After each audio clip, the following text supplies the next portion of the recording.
Well, I want to thank everybody for joining with us here today for the signing of some very important legislation in Texas. Now, one thing that all Texans can agree, and that is that we must have trust and confidence in our elections. The bill that I'm about to sign helps to achieve that goal. One thing that it does is it ensures that every eligible voter will have the opportunity to vote. One way that it achieves that is it provides even more hours of time for people to be able to go cast their vote. Let's do some comparison here so you can understand the magnitude of the early voting time period that voters have in the state of Texas. Texas provides 12 days of early voting, and this law even adds more hours during those early voting days. By comparison, the president's home state of Delaware provides 0 days and 0 hours of early voting. No one is saying that what happens in Delaware denies people the right to vote. Similarly, in Texas, because of the 12 days of early voting and even more hours of early voting, as well as flexibility with regard to voting on Election Day, it ensures that Texas provides even more opportunities for people to engage in the voting process than the president's home state of Delaware, as well as many other states across the entire country. The law does, however, make it harder for fraudulent votes to be cast. One area that makes it harder to cheat concerns mail-in ballots. Now, mail-in ballots, this is an area where both Republicans as well as Democrats agree has been the easiest way to cheat in the election process. The law that I'm about to sign fixes that problem. Another issue that this law addresses is ballot harvesting. It makes ballot harvesting a third-degree felony. Now, this is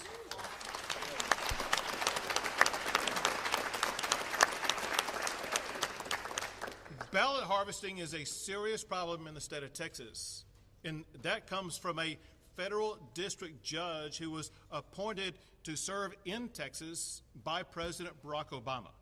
That federal district judge heard a case, a trial, and during that trial there was an abundance of evidence presented, an abundance of law presented. And after all of the law and all of the evidence was presented, the judge appointed by Barack Obama wrote an opinion deciding that case. And in that opinion, that judge wrote that ballot harvesting occurs in abundance in the state of Texas, showing the challenge that it poses and showing the reason why Texas took up this cause to make sure that ballot harvesting fraud will be eliminated in the state of Texas. The bottom line of what the law does is what the members around me have said all along. The Texas law, it does make it easier than ever before for anybody to go cast a ballot. It does also, however, make sure that it is harder for people to cheat at the ballot box in Texas.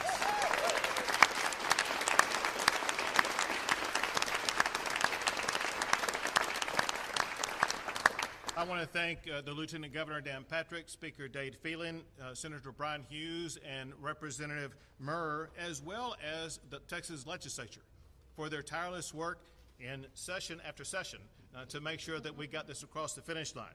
We have with us, and I hope I'm getting everybody, also we have Representative Doc Anderson, Representative Cole Hefner, Representative James White, Representative Keith Bell, Representative Travis Clardy, as well as local Representative Matt Schaefer. We thank them for being here.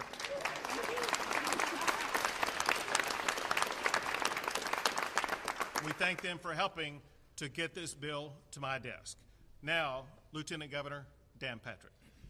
Thank you, Governor, and thank you for coming to Tyler for this. Brian Hughes, Senator Hughes had quite a session, by the way. Senate Bill 1.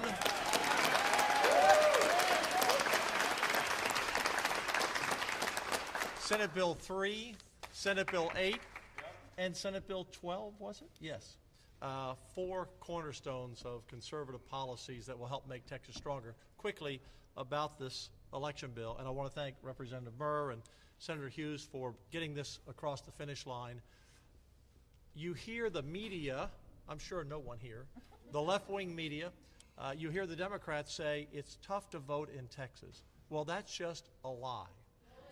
The Texas Association of Business did a poll in June, and 95% of Texans said it's easy to vote in Texas.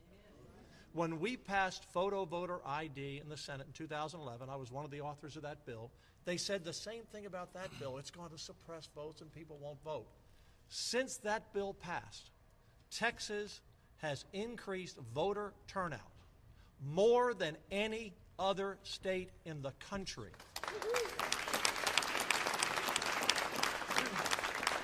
We have increased, Governor, this is amazing. We've increased turnout in the gubernatorial election from 2014 to 2018 when we ran by 76%.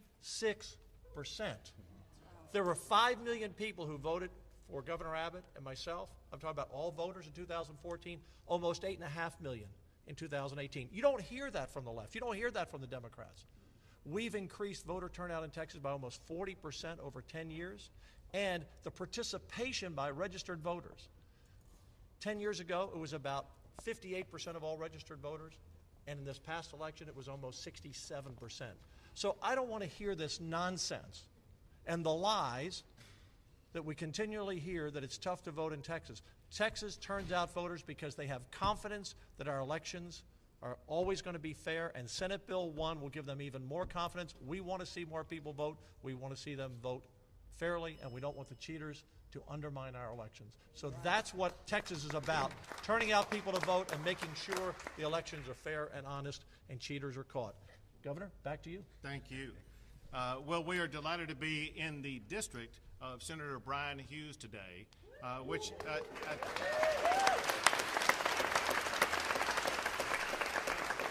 think may also represent one of my hometowns, Longview, Texas, does it not? Yes, sir. It's great to be back in my hometown of East Texas. But Senator, thank you for your leadership on this. Turn the mic over to you. Governor, thank you so much. Let me thank everyone for being here today. It's an exciting day, and we don't want to forget what brought us here. Today's a happy day, a positive day. We're here because we're responding to some real problems we've had in Texas. In Longview, Governor, as you know, we have a county commissioner under indictment for mail ballot fraud. Exactly. Anybody who tells you there's no voter fraud in Texas is telling you a very big lie. It's going on today. This bill deals with that. As you know, over hundreds of counts pending against dozens of defendants. And let me just give one example as I close my part, just so we know this is about real people who are trying to vote. This is about people who are trying to cast their ballots, but cheaters, ballot harvesters, bad actors, paid political criminals are trying to get in between the voter and their ballot. This is sworn testimony from a trial in Hidalgo County. This is from Ms. Cavazos. She's a first-time voter. She's explaining what happened to her with someone who she thought was there to help her. And here's what she says. I'm going to quote her sworn testimony. She says, and then I go to the polling place, and Marcella goes up. I go to the polls, and Marcella comes up behind me. I had the intention of that she was going to assist me how to do those things because I didn't understand that machine. So she started punching in the machine. I don't even remember the language in the poll. So she was telling me, you're going to press here, you're going to press over there. So I saw that she put it in favor of the team she was on. And here's how the voter concludes. This is her sworn testimony. She says this vulnerable early voter new to the process. She says this. So I had the idea that she was giving me like a tour of how to do those things and that she was going to leave. So by the time I told her, okay, let me vote on my own, she said, no, you already voted. That's what Senate Bill 1's about, protecting voters like Ms. Cavazos, like our voters in East Texas, in urban Texas, across the state. We have a great system in Texas. This bill will make it better, protecting voters, letting them cast their votes. How does this bill make it easier to vote? In addition to what you've already heard, if you're in line now during early voting, you show up at the polls and the polls close, under Senate Bill 1, for the first time in Texas, you must be allowed to vote. What if your job does not allow you to get off work to vote?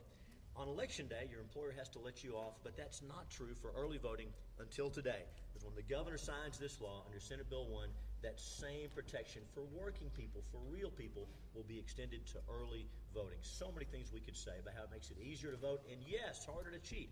We know that voters of every race, every demographic, every region of the state want their votes to count, to be counted fairly. That's what this bill's about.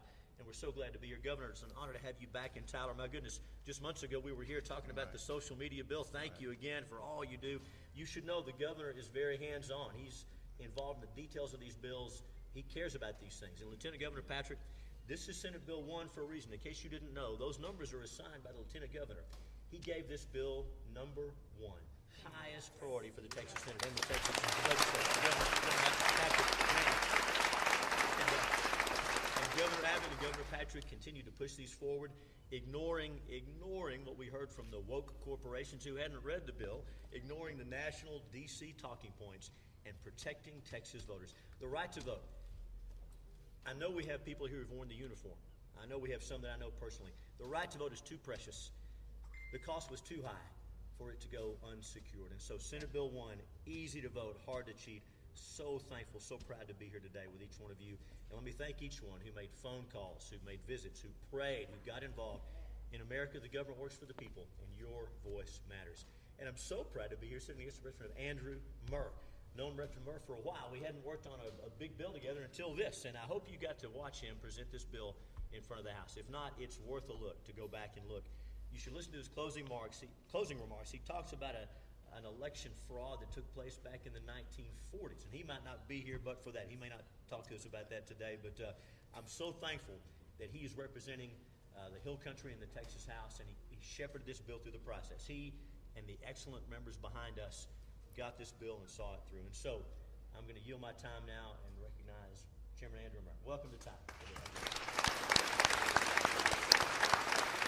I appreciate the opportunity to be here in Tyler, and hats off to Governor Abbott and Lieutenant Governor Patrick and Chairman Hughes. We couldn't have done it without any of you.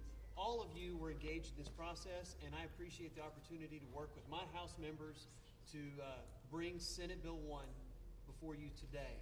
I'll just point out, I don't want to beat a dead horse here, but Senate Bill 1 increases access to voting, provides safeguards to ensure that all legally cast votes are counted, updates outdated election codes, and provides a basis of uniformity and consistency for all voting jurisdictions, while still giving our local jurisdictions, our local governments, the flexibility they need to adequately address their constituents' concerns and needs. And so hats off to everyone for making this a reality. Couldn't have done it without my colleagues behind me. Senator Hughes, congratulations.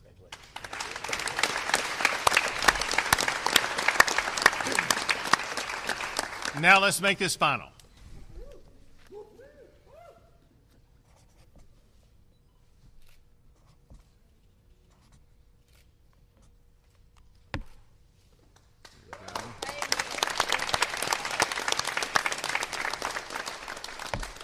Thank you, Governor.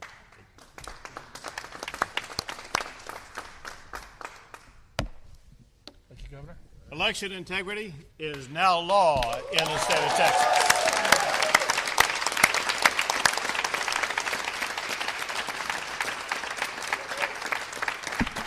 We'll take a few questions. Well, we're in Tyler because the lead advocate for this from the very beginning has been Brian Hughes. If you watch Senator Brian Hughes talk on television, talk to the media, talk to the Senate, talk to the House, talk to me about it, he carried a heavy load in getting this across the finish line. And so in his district is the right place to sign SB 1 into law in Texas.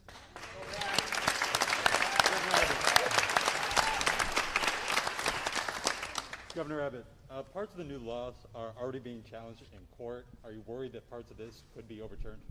I'd be astonished if a law like this was not challenged in court. We've seen it happen whenever laws like this are passed. The first thing the Democrats do is they run to the courthouse and try to challenge it. I feel extremely confident that when this law makes it through the litigation phase, it will be upheld in a court of law because exactly what we've said. It does make it easier for people to be able to go vote. No one who is eligible to vote will be denied the opportunity to vote. It does, however, make it harder for cheaters to cast an illegal ballot. Those are the kinds of principles that the courts will uphold. Governor, all eyes have been on Texas for several months now on this. Now that this is law, what do you expect to happen as far as other states possibly following suit? Now, there's others, Florida and Georgia, that have, but does this open the door? Do you think it will? Well, listen, Texas obviously is a national leader as it concerns the laws that we pass and other states follow. And if other states are looking for a paradigm of what is a good approach to make sure that everybody who wants to vote is going to have the opportunity to do so, this is that type of bill. Not all states provide 12 days of early voting with the additional hours of early voting. Not all states provide that people will get time off from work to be able to go cast a vote. Not all states provide that people who show up in line during the voting hours, as long as they show up before the polls close, even if it's a 1 or 2 hour long line, they will be able to cast their vote. Texas does make it so easy to vote that this is a good paradigm for other states to follow. Two more questions. Governor, regarding the heartbeat bill, why force a rape or incest victim to carry a pregnancy to term? It doesn't require that at all because obviously it provides at least 6 weeks for a person to be able to get an abortion. And so for one, it doesn't provide that. That said, however, let's make something very clear. Rape is a crime, and Texas will work tirelessly to make sure that we eliminate all rapists from the streets of Texas by aggressively going out and arresting them and prosecuting them and getting them off the streets. So goal number 1 in the state of Texas is to eliminate rape so that no woman, no person will be a victim of rape. But in addition to that, we do want to make sure that we provide support for those who are victims of rape. And we have organizations that we as a state support, that others support, to make sure that anybody who's victimized that will get the support they need. Are you planning to increase support for those moms once those babies are delivered? Absolutely. Last question. Governor Abbott, I want to talk about Baskin schools. One of the largest districts in East Texas, Lufkin, is enacting a mask mandate for staff and students today. Superintendent Lynn Torres said last week that she wished the state would have given them more help with this and making a decision and more of a backing. Do you think you've done enough for schools to help them keep the doors open and keep their students and their staff safe? We think that the approach to schools is the right approach because it ensures that the ultimate decision maker for a child who goes to school actually is not a school, it's a parent.